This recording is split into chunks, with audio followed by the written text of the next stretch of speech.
Dear students, board paper already चालू हो चुके हैं। सीबीएसई की शुरुआत हो चुकी है। स्टेट बोर्ड और आईसीएसई के पेपर भी अब कुछ ही दिनों में शुरू होने जा रहे हैं और उसमें सबसे महत्वपूर्ण एक पेपर होता है जिसे हम साइंस कहते हैं या हिंदी में जिसे हम विज्ञान कहते हैं।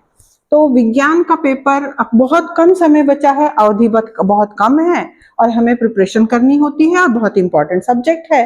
तो चलिए आज साइंस के बारे में कुछ महत्वपूर्ण टिप्स लेते हैं कि साइंस कम समय में, कम अवधि में किस प्रकार से प्रिपेयर किया जाए। अब एग्जाम्स होती है। According to me, examination are the most wonderful things in any humans life. हमारे जीवन का सबसे अहम, सबसे महत्वपूर्ण अगर पॉइंट होता है वो होता है एग्जाम, परीक्षा, जिसे हम परीक्षा कहते हैं। परीक्षा से हमारा मूल्यांकन होता है। तो परीक्षा, और अभी साइंस की बात हो रही है तो चलिए सुनते हैं। एग्जाम जो होती है are just like a litmus paper. हम जानते हैं ना, केमिस्ट्री में लिटमस पेपर जो होता है वो एसिड में डिफरेंट कलर देता है। Blue litmus changes to red and basic में red litmus changes to blue देता है। तो एग्जाम्स कैसी होती है? Like a litmus test, litmus test of our ability. हमारी क्षमताओं का परीक्षण होता है। हमारी स्ट्रेंथ मतलब हमारी ताकत का परीक्षण होता है। हमारी अंडरस्टैंडिंग मतलब हमारे समझ का परीक्षण होता है। और हमारी सेल्फ मैनेजमेंट मतलब स्वयं के समय का नियोजन का परीक्षण होता है। आप जानते हैं एक ही सिलेबस 5 लाख से ज्यादा छात्र पढ़ते हैं।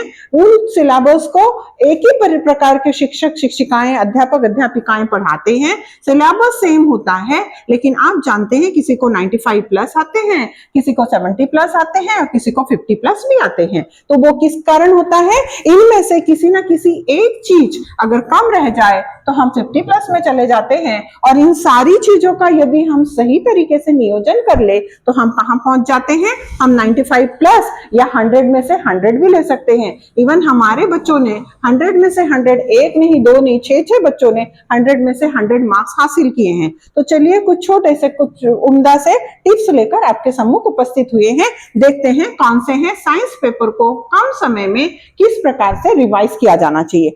सबसे पहली विधा होती है बेटा इन टेक्स्ट क्वेश्चंस।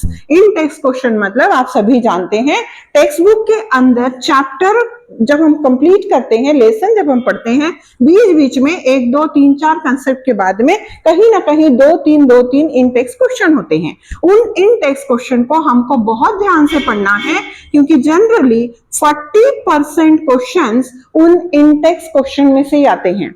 और मैक्सिमम बच्चे इन टेक्स्ट क्वेश्चन को खोलकर ही नहीं पढ़ते हैं, वो मात्र एक्सरसाइज क्वेश्चन पर कंसंट्रेट करते हैं। तो सबसे पहले इन टेक्स्ट क्वेश्चन को हमें पढ़ना है, उसे हमें तैयार करना है। तो पहला पॉइंट रहेगा इन टेक्स्ट क्वेश्चन। दूसरा पॉइंट रहेगा as usual exercise question. Exercise question में से 20% क्वेश्चन आते हैं, तो एक्सरसाइज क्वेश्चन भी हमको ठीक से तैयार कर लेना है। और जब हमने एक्सरसाइज क्वेश्चन कर लिए, उसके बाद सबसे महत्वपूर्ण बात ये रहेगी हमारी, एक्सरसाइज कंप्लीट होने के बाद हर एक चैप्टर, जितने भी चैप्टर है, जैसे सीबीएसई में 12 चैप्टर है, देन स्टेट बोर्ड में 10 और 10 20 चैप्टर है, आईसीएसई में डिफरेंट चैप्टर है, किसी में 17, किसी में 14, किसी में 11। तो ये जितने भी चैप्टर्स हैं उनको, सारे चैप्टर को, टेक्स्ट बुक को रीड करना बहुत जरूरी है। आपने देखा होगा कुछ बच्चे पेपर छुड़ाने के आने के बाद कहते हैं कि मेरा पेपर के क्वेश्चन जो है वो बाहर के थे, एक टेक्स्ट बुक का तो क्वेश्चन ही नहीं आया, एक्सरसाइज का तो क्वेश्चन ही नहीं आया। वो एक्सरसाइज के क्वेश्चन नहीं होते हैं, बल्कि क्वेश्चन वो होते हैं जो टेक्स्ट बुक में हम लेसन में जो पढ़ते हैं उसमें से कुछ क्वेश्चन निकाल के दिए जाते हैं। और वो क्वेश्चन जो होते हैं वो higher level of the student के लिए होते हैं, higher order thinking skill type के क्वेश्चन होते हैं। और इसीलिए टेक्स्ट बुक को हमें सही तरीके से पढ़ना बहुत आवश्यक है। उसमें हम जब पहले लेसन पढ़ते हैं तो बहुत सारी चीजों को अंडरलाइन करके रखते हैं, उनको रिवाइज करना भी बहुत महत्वपूर्ण है, ताकि कोई भी प्रश्न अगर आपको पूछा जाए in between the text book तो आपको आंसर देते आना चाहिए। सबसे नेक्स्ट चीज है, सबसे महत्वपूर्ण भाव, आगे चलते हैं। सबसे महत्वपूर्ण भाव है जो डायग्राम्स होती हैं। Diagram is the soul of biology. Diagram मतलब जो हमारी जो आकृतियां होती हैं वो हमारे बायोलॉजी की, जीव शास्त्र की आत्मा होती है एक प्रकार की। और आप जानते हैं जब तक हम सिस्टमैटिक, हर जगह क्वेश्चन आता है, कोई भी विधा ले लीजिए आप, सीबीएसई हो, आईसीएसई हो या फिर स्टेट बोर्ड हो, हर जगह क्वेश्चन होता है draw well label diagram of the following. तो जिसका भी नाम होता है उसकी डायग्राम निकालनी होती है। सबसे पहले वेल लेबल डायग्राम निकालनी है। डायग्राम जो हम निकाल रहे हैं, लेबलिंग जो होता है वो पहले लेबलिंग राइट हैंड साइड में ही कंप्लीट करना है। अगर एक आधा लेबलिंग लेफ्ट हैंड में आता भी है तो उसकी लिखने की आवश्यकता नहीं। आप देखिए हमने यहां से ले जाकर लेबलिंग को राइट हैंड साइड में किया है। एक साइड में ही आपको लेबलिंग पहले कंप्लीट करनी है। बहुत ज्यादा लेबलिंग है तभी लेफ्ट हैंड साइड जाइए, अन्यथा लेबलिंग आपको राइट हैंड साइड ही करनी है। और डायग्राम खत्म होने के बाद उसको, आपके पास स्केल होती है, आपके पास पेंसिल होती है, आप उसको डबल लाइन की बाउंड्री दे दीजिए। जिस प्रकार से आप बुक में देखते हैं सिस्टमैटिक होती है, और आपकी जो डायग्राम है अगर आप उसको बॉक्स में डाल देते हैं बहुत सिस्टमैटिक लगेगी। और ये सारी चीजें होती हैं जो हमारे वैल्यूअर को प्लीज करती है, वैल्यूअर का ध्यान आकृष्ट करती है। और जब वैल्यूअर की मेंटालिटी पॉजिटिव बनती है तो बड़े स्मूथली उनके हाथ से मार्क्स छूटते हैं। और इसीलिए डायग्राम वेल लेबल्ड होनी चाहिए और सिस्टमैटिकली हो सके तो उसे बॉक्स में डाल दें, वो बहुत ही अच्छा होगा। उसके बाद नेक्स्ट पॉइंट आता है, अगर हम केमिस्ट्री की बात करें तो बैलेंस केमिकल इक्वेशन जो होती है वो सोल ऑफ द केमिस्ट्री होती है। केमिकल इक्वेशन के बिना जो है वो हमारा केमिस्ट्री पूरा नहीं होता। और केमिकल इक्वेशन जो होती है वो बैलेंस करनी होती है। पहले हमें केमिकल इक्वेशन बनानी होती है with the formula, after that you need to count the number of element and after that you need to balance that particular compound, that is the particular thing. तो जैसे बैलेंस केमिकल इक्वेशन, हमने यहाँ balance chemical equation जैसे लिख रखी है, magnesium react with oxygen gives rise to magnesium oxide. अगर हमने ऐसा ही लिखा magnesium react with oxygen gives rise to magnesium oxide, यहाँ ऑक्सीजन डबल है, हमने यहाँ जैसे ही 2 लगाया, मैग्नीशियम भी 2 हो गए, ऑक्सीजन भी 2 हो गए, तो हमें यहाँ मैग्नीशियम के सामने 2 लिखना पड़ा। अब ये रिएक्शन बैलेंस है। बच्चे क्या करते हैं, इस प्रकार से लिख जरूर देते हैं लेकिन उसका नाम लिखने का प्रयास बिल्कुल नहीं करते। My dear student, you need to write down the labeling of that particular compound, name of that particular compound.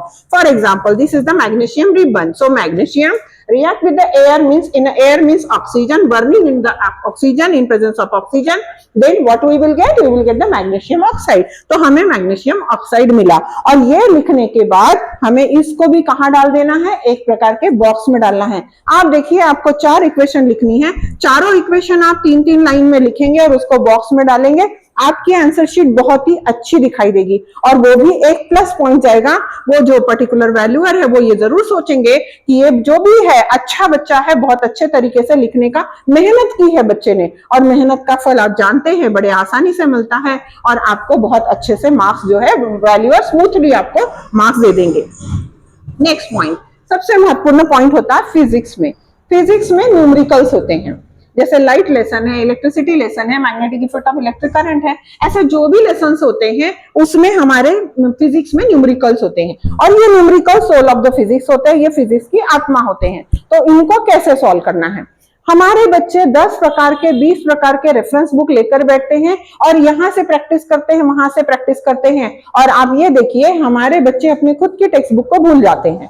सबसे पहले हमें ये ध्यान रखना है, हमें अपनी टेक्स्ट बुक खोलना है, जिस भी सिलेबस को आप पढ़ रहे हैं उसकी टेक्स्ट बुक खोलना है, और उसमें 2 प्रकार के न्यूमेरिकल होते हैं। पहला तो होता है सॉल्व्ड एग्जाम्पल, सॉल्व न्यूमेरिकल। सबसे पहले प्रैक्टिस करनी होती है सॉल्व्ड न्यूमेरिकल्स की, उनको हमको बेहद अच्छे तरीके से समझना होता है।